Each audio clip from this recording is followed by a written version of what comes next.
নমস্কার বন্ধুরা, আমি রিয়া। আমার ইউটিউব চ্যানেল রিয়ার সংসারে তোমাদেরকে অনেক অনেক বেশি স্বাগত ও ভালোবাসা জানিয়ে সকাল থেকে ভিডিওটা শুরু করছি।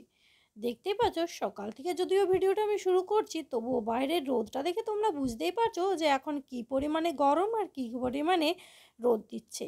সকাল 8টা বেজে গেলে রাস্তাতে কোনো লোকজনই দেখা যাচ্ছে না। অধিকাংশ লোকেই এখন বাড়িতে থাকার চেষ্টা করছে, যা রোদ গরম পড়েছে। আর এই গরমে মনে হয় যে বাকি অন্যান্য কাজ সমস্ত পরে করব আর রান্নার কাজটা আগে করে নেব। তাই দেখতেই পাচ্ছ, সকাল সকাল আমি রান্না বসিয়ে দিয়েছি। এখানে করছি গাজর দিয়ে, আলু দিয়ে, কুমড়ো দিয়ে, একটু ছোলা দিয়ে। গ্রীষ্মকালে ছোলা তো সবারই বাড়িতে ভেজানো থাকে, তাই ছোলা দিয়ে করছি একটু কুমড়োর তরকারি। আর তার সাথে অবশ্যই হবে আজকে আমের ডাল। আম মসুরিটা খেতে গ্রীষ্মকালে যা সুন্দর লাগে না, সেটা দিয়েই মনে হয় ভাতটা খায়। তাছাড়া অন্যান্য কিছু আর খেতে কিছু মনেই যাচ্ছে না, তাই করবো অবশ্যই আম মসুরি আজকে। তো তোমরা আমার ভিডিওটির সাথে থেকো বন্ধুরা। আর যদি আমার এই ভিডিওটি তোমাদের ভালো লাগে, তাহলে অবশ্যই চ্যানেলটিকে সাবস্ক্রাইব করে আমার পাশে থেকো।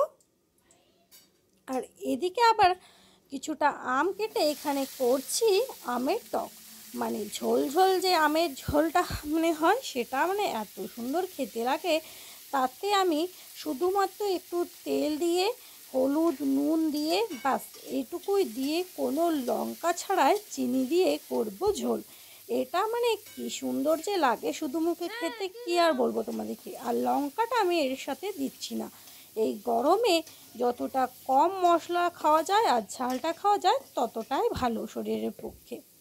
তো এটা এদিকে হতে থাকুক। আর এদিকে আমি আবার বসিয়েছি, তোমাদেরকে তো বললামই যে কুমড়োটা একটু হতে আমার দেরি আছে, তাই ওটা ওইদিকে করে আমি এইদিকে আবার দুটো কড়া বসিয়ে দিয়েছি। আসলে এতই গরম করছে, তাই তাড়াতাড়ি রান্নাটা হয়ে গেলে খুবই ভালো হয়, তার জন্য দুটো কড়াতেই করে নিচ্ছি। অনেক দিন তোমাদের সাথে এরকম ভিডিও শেয়ার করতেই পারছিলাম না, এত গরম যে ভিডিওটা যে অন করব সেটা সুযোগই পাচ্ছিলাম না। মনে হচ্ছিল চটজলদি রান্নাবান্না করে পরে ঠান্ডা করে বসাটাই ভালো।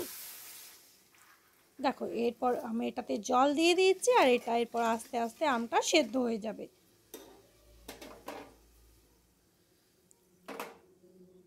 এইদিকে আবার কিছুটা আম নিয়ে নিয়েছি, যেটা কাটবো এখন।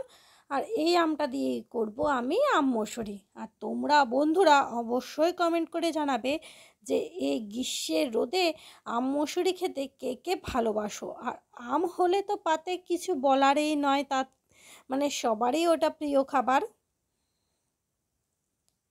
যদিও আমি টক জিনিসটা অতটাও পছন্দ করিনি, তবুও এর সাথে যে নুন মিষ্টি থাকবে, তাতে খুব ভালো লাগবে।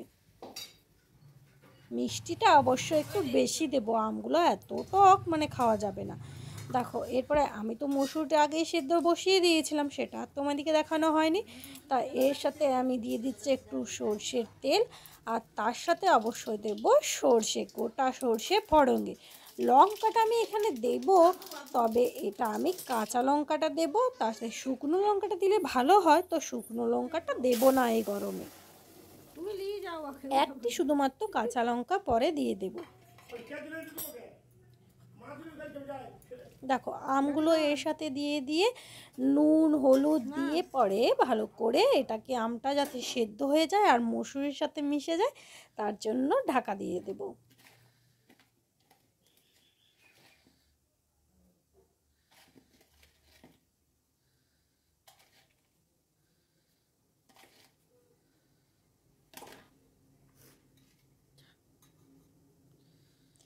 এখন তোমরা সবাই খুব সাবধানে থাকবে, আর যতটা সম্ভব বাড়ির মধ্যেই থাকার চেষ্টা করবে। দেখো, এদিকে আমার আমের সাথে মসুরি ভালো করে মিশে গেছে, ওটাকে একটু ভালো করে নাড়াচাড়া করে দেব, আর একটু আমি ভালো করে মিশিয়ে দেব। তারপরে পরিমাণ মতো চিনিটা যে যারা যেরকম পছন্দ করে সেরকম দিয়ে দিলেই হয়ে যাবে আম মসুরি। আমরা একটু বেশি চিনিটা খাবো, কারণ টকটা অতটাও খেতে পারবো না, তার জন্য চিনিটা একটু বেশি দেব। এদিকে আবার একটু তেল দিয়ে, একটু টমেটো বেশি করে দিয়ে, আলু দিয়ে করব পোস্ত। আলুটা অবশ্যই কম দিয়েছি, আর টমেটোটা একটু বেশি দিয়ে দিয়েছি। সবেই টক টক খেতে মন যাচ্ছে এই গ্রীষ্মতে। এটাও ঝাল ছাড়াই করব যাতে মাহিও খেতে পারে। এই গরমে না মাহি কিছুই খেতে চাইছে না, মানে একেই তো ওর খাওয়ার খুব জ্বালা, তার সাথে এত গরমে মানে ওকে কিছু খাওয়াতে পারছি না। দেখো এরপর আমের সাথে আর মসুরির সাথে আমি চিনিটা দিয়ে দিচ্ছি।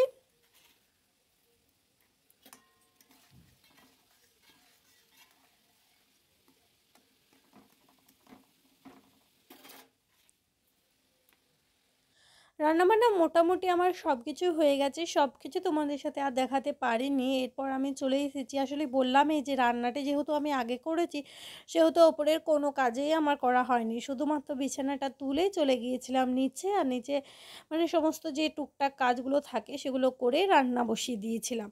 তারপরে এদিকে ওপরটাও তো পরিষ্কার করতে হবে, এই জন্য দেখতে পাচ্ছ ভালো করে ঝাড় দিয়ে দিচ্ছি সমস্ত জায়গাটায়। আসলে এই জিনিসটা যদি আমি না করি তাহলে আমার আবার শান্তি লাগে না, তার জন্য দেখতে পাচ্ছ সমস্ত কিছু না ঝাঁটা দিলে মানে সবাই বলে যে প্রতিদিন অত মোছার কি আছে, ওপরে অত বেশি কেউ যায় না, তবু আমার মানে কীরকম একটা শান্তি লাগে না। আর দুপুরের থেকে এত বেশি ঝোলাটা দিচ্ছে আর হাওয়াটা তার সাথে বইছে, তো পুরো ধুলো রাস্তার যে, এখন তো পুরো রাস্তাটা খরা হয়ে গেছে, তো পুরো ধুলোগুলো বাড়িতে এসে, যেহেতু আমাদের রাস্তার দিকে ঘর সেহেতু সব ধুলোগুলো আমাদের মানে চলে আসে ঘরের মধ্যে, যেহেতু ব্যালকনিটা আছে সেহেতু ওইটা দিয়ে আসে, কপাট সব সময় কি আর বন্ধ থাকে, তার জন্য ধুলোটা হয়ে যায়, তাই মুছে দেওয়ার চেষ্টা করি প্রতিদিনই। দেখো রুমটা তো ভালো করে মুছে নিচ্ছি, আর তারপরে গোটা বারান্দাটাও ঘরগুলো সব কিছুই পরিষ্কার করে নেব। তারপর আবার মাহির স্নান টান আছে, আর আমারও খাওয়া আছে, স্নান আছে। মাহিকে অবশ্যই এর ফাঁকে আমি খাবার খাইয়ে দিয়েছি, যতটা পেরেছি কষ্ট করে খাওয়াতে ওকে।